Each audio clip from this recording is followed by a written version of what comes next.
Hey gang, and welcome to another exam solutions walkthrough for the exam, Organic Chemistry 1, Exam 3.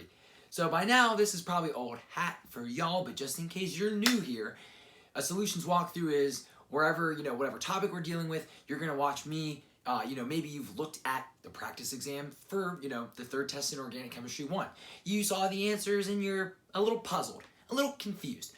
Well, friendly Joe Chemist, you're in the right place. In this video, all I'm going to do is go from the beginning of the practice exam to the very end, showing you how I did the problems and arrived at the answers that you've probably already seen. So without further ado, let's get it going. Okay gang, to start off practice exam 3, in problem 1 we have some lovely naming problems, okay? So tackling this first one up here, we're given the name and we need to produce the structure. So maybe your eyes were drawn to that fact that you have an R and a Z, right? So this is going to be some type of stereochemistry we need to reflect, and then this is some type of double bond geometric configuration we need to also illustrate in our final structure. However, when I tackle a name like this, what I like to do is just get everything structurally in place, and maybe I'm not reflecting the stereochemistry right away, maybe I'm not reflecting the E and Z nature of a double bond, but it's once I get everything connected, I will then go back to the front and see where I need to actually reflect said stereochemistry or E or Z behavior. Okay, so in this structure right here, I hope we see lots of numbers, especially towards the end of the parent chain. But I hope what you're seeing is we have a hex, so that means 6 in our parent chain. So just to give yourselves right off the bat, just go 6 carbons like that. And you know what? I'm gonna give myself a little bit more room. So 1, 2, 3, 4, 5, 6. Okay, so then just let's, tackle where things are connected. You can see that the alcohol, which is our primary functional group, or the highest priority functional group, I should say, in this molecule, is at position 2. So I will just put my OH on 1, 2. We'll number 1, 2, 3, 4, 5, and 6. Bad 5. Okay, so then at 4, we have an ethyl group. At 3 and 5, we have dimethyl, so 2 methyl groups. Erase that bad 5, get it out of there. Okay, 5. So then 4, 3, 5. The last thing we need to do is reflect a double bond that starts at position 3 and goes to position 4. Okay, so now we have everything in place. And that wasn't so bad. However, we have a little bit more work to do before we get, collect all these nice points for this problem in problem 1. So the thing is, we have one stereocenter and one double bond, right? So we see the double bond obviously, but where's the stereocenter? Now, it's very common that you will see a number in front. However, it is also not, it's not uncommon if you only have one stereocenter, someone may leave that number off, and it's understood that the only stereocenter present in the molecule corresponds to that R or S. And that's the case here. So I hope you're seeing, okay, 5 is not a stereocenter because there's 2 methyl groups. sp2 carbon, not a stereocenter. These 2 are definitely not stereocenters. The only stereocenter we technically have is at position 2, but the 2 was left off, okay? So we need our stereochemistry here. So I hope what you're seeing is this is priority 1. This would be, I'm gonna erase these now. This would be priority 2 over here, and the methyl group would be priority 3. So if we were to then just kind of imagine what that would look like, we would look like R. So because we actually want R, let me make this a wedge, because that means our lowest priority group would be facing away from us, and that would follow, if that was the case, we look like R and we actually are R, okay? So there we go, we've taken care of the stereochemistry. So now E and Z. So remember, Z means, so we can't use cis and trans terminology here because we have 4, groups right here. So we have to use E and Z, and remember it goes by weight, same way we do stereochem priority. So Z means we're on the same side. So when we walk this double bond, we better end up on the same side. So I hope you can see on this side of the double bond, this is our higher priority branch. And on this side of the double bond, this side wins the tie because this carbon's attached to 2 carbons, this carbon's only attached to 1. So as we have it right now, you can see we cross. This is actually in an E double bond configuration. So what we need to do is we need to switch this branch and this branch. So I hope what you're going to see is, you see how this is an isopropyl group, this is an ethyl. I'll make this an isopropyl group and I'll make this an ethyl. So now we are on the same side when we walk the double bond. I don't cross my dotted line. This is not a wedge. This is just me going over and over and over again on the same line. So I hope what you're seeing is that this is still the same structure. 1, 2, 3, 4, 5, and 6. Alcohol on 2, 3, 5, dimethyl, 4, ethyl. We just had to make sure things were attached on the correct sides of the double bond. So that is the first one. I know that was a lot of explaining, but we haven't really done an EZ naming yet. So just want to get that out there. So for the second problem, I hope you can see, right? So we are given the structure, we need to produce the name. So 1, 2, 3, 4, 5, and 6, because we need to find the longest parent chain. First thing we're going to do, 1, 2, 3, 4, 5. That's shorter than 1, 2, 3, 4, 5, and 6. That's excellent. Because the bromine's on this side, we will give it the lowest number we possibly can. So there's not a whole lot going on here. So we have, you know, our parent chain will be a hex. Okay? So we have if we're going to name our substituents, we have a 3-bromo.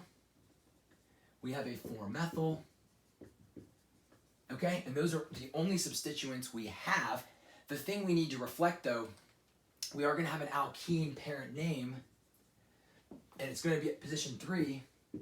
However, is it an E or Z double bond? And I hope you're thinking, okay, highest priority off this double bond is down here. Higher priority is up here. So in this imaginary dotted line, you can see we cross it. So this is an E double bond. So what we can do is we can do 3E dash, then your name, 3-bromo, right in alphabetical order, 4-methyl. Of course, I didn't give myself enough space to do this on one.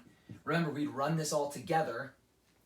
So this is going to be then, imagine this would be all together, hex, and some people always do this slightly different, but I would do hex 3-ene to say, okay, alkene is the parent, it's at position 3, right, 1, 2, 3.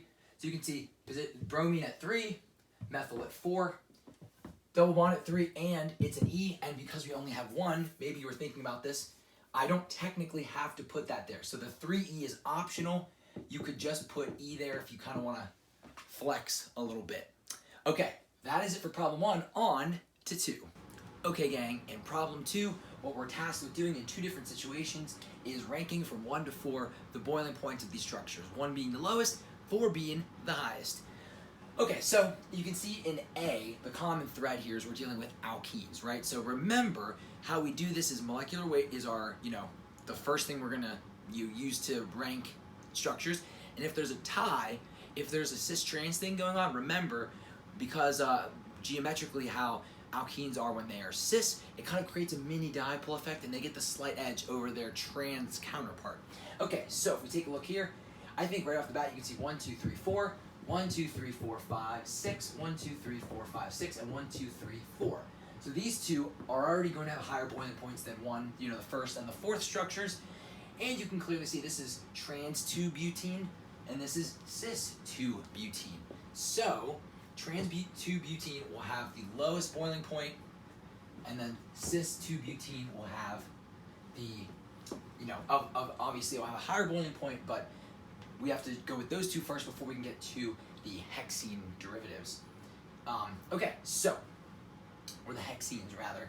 So at this point, right, I think you can see one is cis, one is trans. So the trans hexene comes in third, and the cis hexene takes the crown for the highest boiling point in letter A, problem 2. So on to B. This one I think is a little bit more interesting because we have many different types of oxygen functional groups. So some things we have going on here, obviously we have 1, 2, 3 carbons, 1, 2, 3, 1, 2, 3, 1, 2, 3. So relatively same molecular weights, but some other things we have to consider, right? We have to consider dipole effect, right? Because weight does dispersion forces, and obviously intermolecular forces correlate to the boiling points. But we also have, so we've dipole forces, but we also have hydrogen bonding. So if we take a look here, I hope what you're seeing is carboxylic acids can hydrogen bond a ton. Clearly we have all these electrons right here, but of course the criterion for hydrogen bonding is, do you have an electronegative atom directly bonding to hydrogen over here? The answer is yes. Same deal over here. And hydrogen bonding is the strongest intermolecular force. So these two will definitely be a cut above the rest, because this ether cannot hydrogen bond, even though the oxygen in its structure has electrons. There's no electronegative atom directly attached to hydrogen, so in a full solution of this structure, can't hydrogen bond. Aldehydes are very sneaky because they look almost like they can hydrogen bond, but the same deal, right? You don't have an oxygen directly attached to a hydrogen. You just have a carbon. So these two are going to be the bottom half of our boiling points here. And what I hope you can see is this ether is, we are one carbon away from this being diethyl ether, which is non-polar. So there's basically a weak dipole effect over here. So this will be one, bringing up the rear. And the dipole effect that is a bit stronger over here in this, in propanal, will take third place. Or sorry, I got these mixed up. Third place, which means it is ranked second, because we're going 1 to 4. So I hope you can see that, we have this, propionic acid. I always forget how the carboxylic acids go in terms of their common names, but we have a 3-carbon carboxylic acid, and then we have propanol, but we can just hydrogen bond more here, right? We kind of have the same hydrogen bonding ability here, but we have the added carbonyl here. So propanol takes the third spot, and coming in fourth, meaning the highest boiling point, is the carboxylic acid. So that wraps it up for 2, gang. We're charging on to 3. In problem 3, gang, we have what I consider a classic third final exam mechanism. So you can see here, I hope you obviously some wacky stuff going on, right? We have a cyclopentane derivative going to a cyclohexene-ish thing, and that might scare you, but do not get spooked, okay? Because no one will hand you something on a test that you don't know how to solve. But they're certainly going to try and dress it up and freak you out. But if you just stay calm, cool, and collected and examine the problem, you're going to find some stuff that you recognize. Because if we look at this, I hope you're seeing, okay, we have an alcohol, and we see very familiar reagents. We see H2SO4, heat and reflux. So this is a dehydration with sulfuric acid, right? So when we know things about that, it's an E1 mechanism, and it makes an alkene. And I think you can see, okay, we see an alkene, and hopefully, because you're seeing such a radical change, maybe something pops in your head like, okay, this is E1, E1 involves carbocations, and carbocations can shift, okay? So that might, even if you make all these connections, which I'm hoping you would, you don't have to, at that point in time, see how the mechanism would go all the way through. That hopefully will just get you, okay, I know how to do this. There's something I can't see right now, but hopefully I'm going to start the mechanism, start doing the things I know regarding the mechanism, like protonating the OH, making it leave, form a carbocation, and maybe at that point you can play around with some potential shifts that will help you get to the point where it's kind of like the light bulb, the aha moment where you see, okay, I know how this then goes to the end. Okay, so like I said, let's start off with something we know how to do. Let's protonate this OH. So what I'm going to do is I'm going to redraw this down here. And I would highly recommend, what I'm going to do is I'm actually going to draw the OH over here, just to be a little bit closer to the sulfuric acid that I'm going to use to protonate. So what I'm going to do is I'm going to draw sulfuric acid like this, H2SO4, okay? So I just drew it this way. Let me just box this up here so we have a little bit of a division. So I'm just going to protonate the OH, right? Because we are in we are in the presence of a strong acid. We know OH amphoteric can act as both an acid and a base, so it's going to be basic. It's going to abstract this H, this proton off of sulfuric acid. So I will just kind of, again, we wouldn't have to write this over the arrow, but almost like a plus, H plus, meaning we are going to add proton, a proton to our reactant. So in doing so, right, that was a long explanation just to say we are going to protonate our OH up to water, and I'm going to draw the conjugate base over here. Do not forget your formal charges. That is a really unfortunate way to lose hard-earned points that you deserve. So at this point, all we've done is made OH, a not good leaving group, into water, a great leaving group. So what we can do here, we know in E1, solvolysis occurs, we are in a polar protic environment, it does support that. Water will peace out. So again, you wouldn't have to draw this over the arrow. I'm doing this for completeness. You could write solvolysis. Okay? So at that point, we make a carbocation, and we know this is probably a good opportunity for us to maybe explain some of the craziness that has gone on in this problem. Okay, so we see a tertiary carbocation. We could, move this down to that tertiary position, but that's not going to help us, right? However, this is a really good situation for us to possibly, we can move bonds here. We can expand our ring. So what I'm hoping that you might catch is we do have 1, 2, 3, 4, 5 carbons in this ring, okay? However, we need to get to 6. This carbon is ready to accept a bond. So what hopefully maybe you can see is, let me just, if I label this carbon 1, then 2, 3, 4, 5, and 6, numbering, I highly, highly, highly recommend it. What we can see is, what if we moved the 6 carbon, the 6-2 bond, to be a 6-1 bond, okay? Because then, right, we would move the charge, and we will figure out where it goes. That's a really easy way to incorporate this extra carbon into our ring, okay?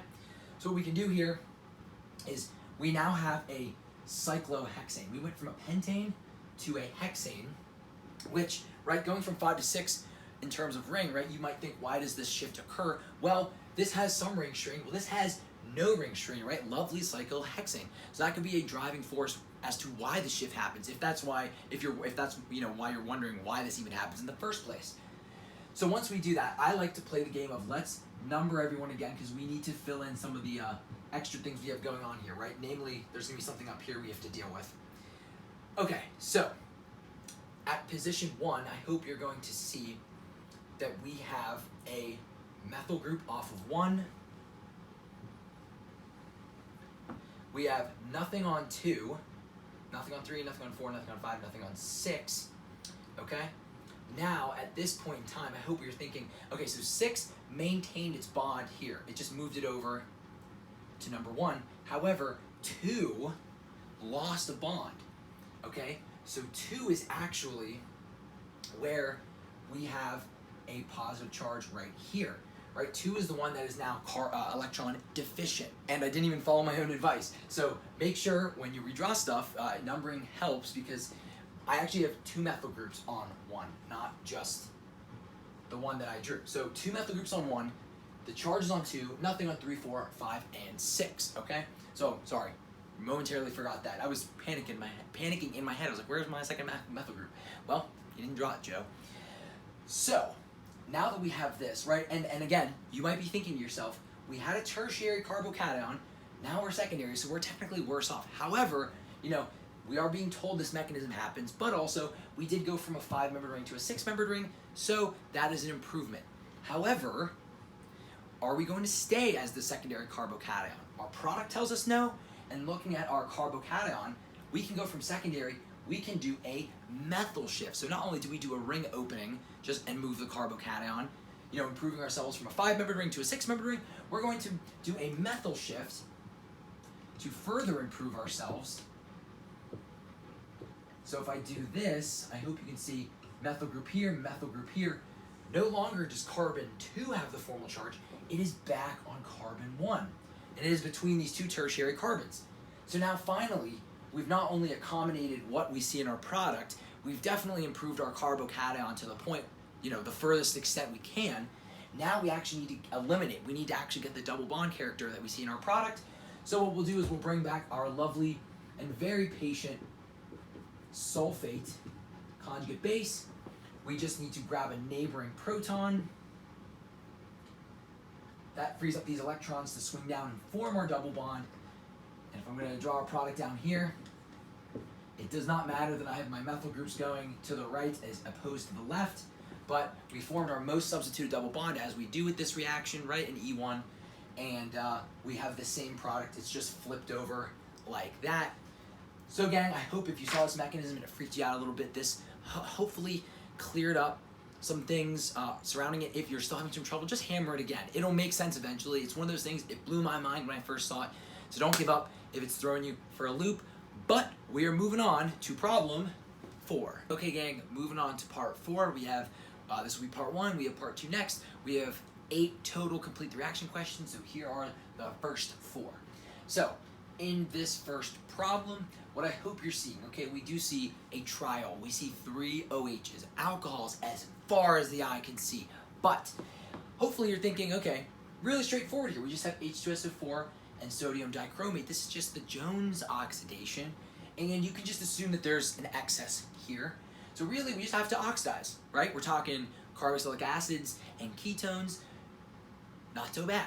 But there is one little trick, and I hope you're going to see it, right? So we will have a carboxylic acid here. We have a ketone here, because remember, we have 2 hydrogens. We have 1 hydrogen. But the catch-22 is, don't oxidize this up here. This is a tertiary alcohol. There are no hydrogens there. We can't oxidize the thing at all. It's going to stay a tertiary alcohol. So our product will look like this. The only other thing that could, if you get that far, the only other thing that can trip you up is losing a carbon, which would be so tragic, but I have seen it before.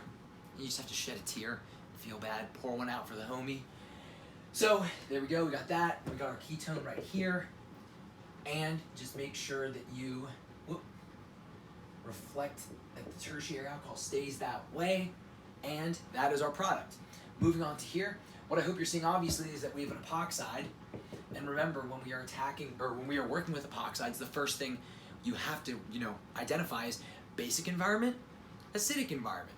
So when you see something like this, gang, I hope what you're thinking is this is analogous to where if you had OH minus and water, right? This is basic. Like, you can't just have ethoxide, right? You just have more ethoxide than you do ethanol, right? So this is going to be a basic environment.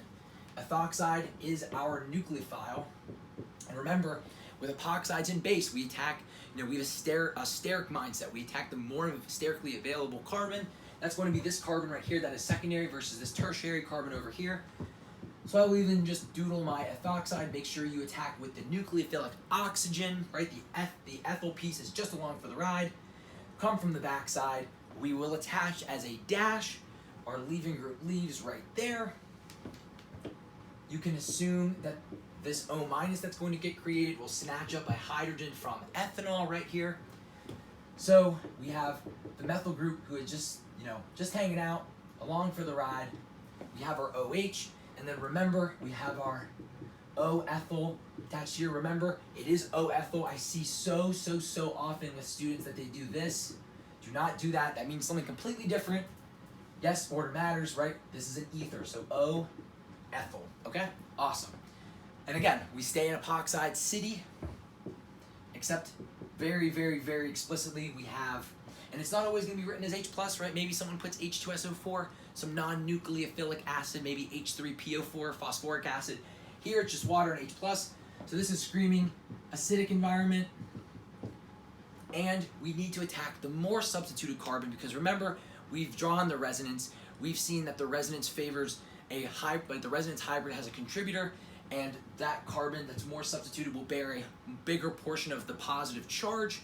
So it's more positive, partially positive charge. This is the carbon we're going to attack here. So remember, we will basically have this protonated to start. Water is our nucleophile. So now the trick here is making sure you honor the stereochemical ramifications, right? Big phrase by saying you get the stereochemistry right in the product. So we will come from the backside and attack, and because our leaving group is a line in the plane of the page, right? When it's a wedge or a dash, we obviously know which side of the page we're coming from. And if this is, if this explanation is a little bit cumbersome for you to understand, check out the second epoxide video in alcohol derivatives, alcohols or ethers and epoxides. But what you can think of is that this is your home base, this line right here. So I'm just going to carry this line forward. This wedged methyl has just been minding its own business. It will stay that way, a wedged methyl. Our leaving group will just be a straight line like this. Okay? So what you can do is, because we came from the quote-unquote backside, what we can do is, because this was like a line going up, we need to attach as a line going down. So if I attach like this, and initially we will attach like this, okay? You can then leave your dashed methyl and your wedged ethyl put, and I'm just gonna go ahead and erase to show the cleanup. And if you're still skeptical and you're thinking to yourself, I don't think that inverted stereochemistry, watch this. If we took a look here, this carbon, priority 1 would be this oxygen, priority 2 would be this carbon over here, priority 3 would be the ethyl, lowest priority group, the methyl facing away from us. So we are S here. Over here in our product, the OH is now priority number 1. This group over here is priority 2. Ethyl's priority 3. We look like R and we actually are R, so we did invert stereochemistry. So this whole, this group being up like that in the plane of the page, attaching straight down in the plane of the page works, I promise you. If you don't believe me, look at epoxide video number 2. You'll see that it works. Okay, so now this last one, we have to fill in the reagent, right? So you can see we have some interesting thing going on here. We obviously have a cyclization reaction happening, okay? So the thing is that oxygen, neutral, not a great nucleophile. However, we definitely see this happening. So, right, because you can see this would be 1, 2, 3, 4, 5, and 6.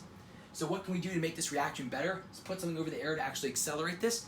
You need a base. We basically want to put a base over here to pick this H off, this proton, to make this O minus, to make this reaction, really legit. So what you can do is you can use something like NH2 minus. And if you're scared that that might do SN2 on this primary carbon, don't worry. If there's one thing I hope I've hammered home in jOeCHEM, during your time using jOeCHEM, acid-base reactions rule all. If there's one that a base can do, it will do that before anything else. So if you want to use NaNH2, that would work. Honestly, if you want to use something like LDA or potassium terbutoxide, that would also work. So because again, these are just bases that are just on the prowl for protons, okay? So that is the first 4. Let's move on to the second 4. Okay, gang, for part 2 of problem 4, we take a look up here, and just like the last problem, I hope what you're seeing is, Joe, did you really double down on acid-base stuff? And you bet I did. So if we take a look up here, right, the hook of this problem is that clearly we have an aldehyde, and we have a juicy Grignard over the arrow that we're going to toss in. But this Grignard has to make a choice. Attack of the aldehyde or the quick and dirty acid-base reaction, and we don't see any excess. So what's going to happen is all of this Grignard is going to do an acid-base reaction with this alcohol. It's going to, it's going to spoil our Grignard, and we're just going to reprotonate this back up to an alcohol. So really, you can do a few things here. You can do no reaction, or this would be an acceptable answer if you drew the original structure, or if you drew the structure deprotonated up here with an O minus, that would also work. But really, this is an exercise in seeing that your Grignard is spoiled. You are aware of the fact that Grignards, will snatch up protons because that's the quick and easiest, exothermic thing that they can do. So first problem, no reaction. Okay, so now down here, I hope what you're seeing is we have an OH on a secondary carbon. We're in a polar protic environment, a very acidic environment. So what's going to happen is this HCl is definitely going to protonate the amphoteric alcohol, right? The alcohol that can behave like a base. So what's going to happen right off the bat, and I'm going to draw this over here, is we will have this alcohol become water, and I hope you're getting an SN1 vibe, because solvolysis will happen. And just to save myself some space, I'm just going to go ahead and erase that carbocation there, right? We have to freeze. Can we improve this carbocation? And I hope what you're seeing is absolutely, right? We have quaternary carbon next door. We can absolutely do a methyl shift. Okay, so then I'm going to go ahead and I'm going to use this space up here. The ethyl group is just hanging out, having a grand old time, doing nothing, watching the chaos ensue. So with this shift, right, we don't know what the stereochemistry can be, so we're going to draw that methyl group as a, just a straight line. And down here, this whether the dash methyl group will become planar, because that is a carbocation, that is sp2 trigonal planar. So once we've finally reached our carbocation's final state, now we can bring in the Cl-, right? Because this happened at first. Now chlorine can attack. And again, chlorine has no preference to attack on top or on bottom for this planar. Here, I'm going to put the charge inside the ring. This planar carbocation. So what I hope you would reflect is we have two products here. We don't have enantiomers because we have more than one stereocenter. So we're going to have a wedged Cl, a dashed methyl, plus a dashed ethyl, right? Because the enantiomer would be a wedged ethyl. We absolutely have a wedged methyl. Make that plus smaller. Whoop, I'm just going to leave that off. And then a dashed Cl. Can't determine what's happening there. And if you want to be fancy, you can do 50, 50, and that is the problem. Okay, so down here, we have a bunch of steps here. So what I hope you're seeing is right off the bat, this is a primary carbon. Obviously, we have hydroxide and DMF, so polar aprotic solvent, a good, good enough nucleophile. So this first step is screaming SN2 at us. So I'm going to erase this work up here. I'm going to use the space up here. So after step 1, what we can do is clearly we have stereochemistry we need to invert. So what I'm going to go ahead and do is I'm going to use that trick where I attach the group, because we're booting off our first priority group and replacing it with a group that's going to be first priority. So I'm going to stick an OH on there. And then I'm just going to flip a group. I'll flip the deuterium as well as the hydrogen, okay? So now in problem 2, the second one, we're just going to, sorry gang, I meant to not have this at all. Sorry, that's a mistake. So I'm going to go ahead and make these 2 and 3. Okay, so no PCC, sorry about that. So what we're just going to do, in problem 2, we're going to throw in some tosyl chloride. That is something that the oxygen is going to do SN2 on. It will attack the tosyl, and it will, the tosyl group, and it will boot Cl. So in 2, all we are going to look like is no stereochemical change, just OTS versus OH. And basically, remember, right, we're using, now we have a tosylate group, we have a good leaving group, and all we're doing in 3, SN2 again. So we're going to throw in some potassium cyanide, DMSO, polar aprotic solvent. So all we have going on here, again, I'm going to use my trick. So I will tack on my nitrile, which is again the highest priority group.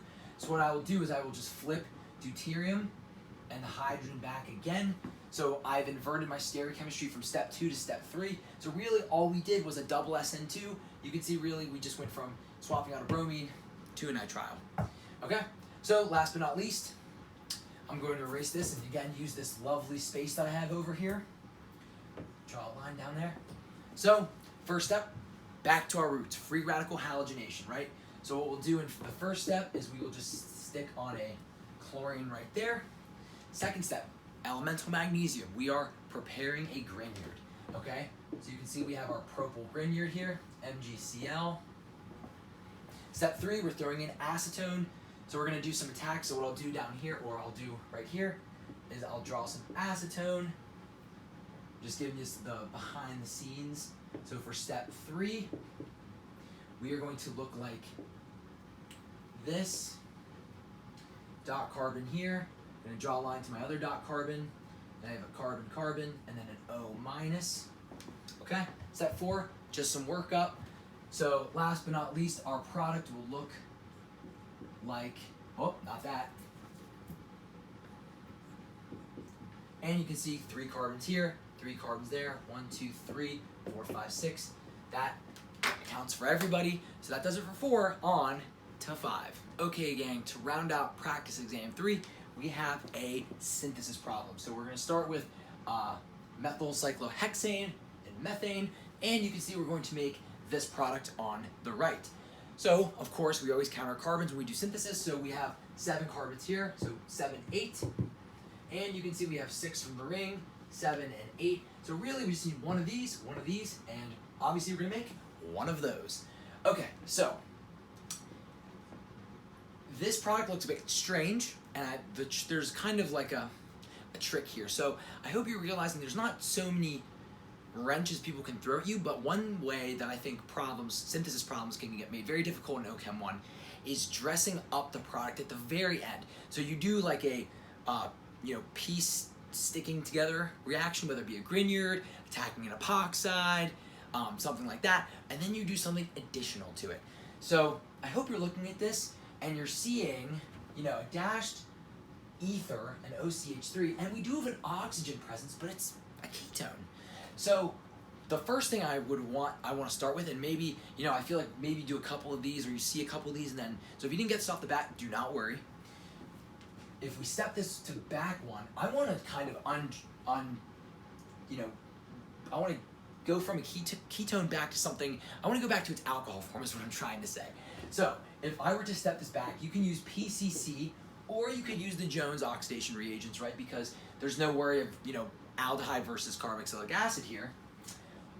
I have a feeling, the reason I'm doing this is because I think I might be able to stick this together with, make this work with an epoxide attack. Because I see two oxygens next to each other, right? And if I step this back, my theory is, what might make this possible is because I see this methyl group, the ether would be unaffected here. Of course, I drew it way too close to where I wanted to draw, conscious of space. But my thought is, let me wedge an OH here, okay? Because now I think this looks much more obvious to be the product of an epoxide attack, okay? So if we take a look at this, I hope what you're seeing is this is the evidence of the epoxide leaving group, right? What was involved in the 3-atom ring, and the OCH3 is attached over here on what is the more substituted carbon. So this whole synthesis is an epoxide attack, and what environment?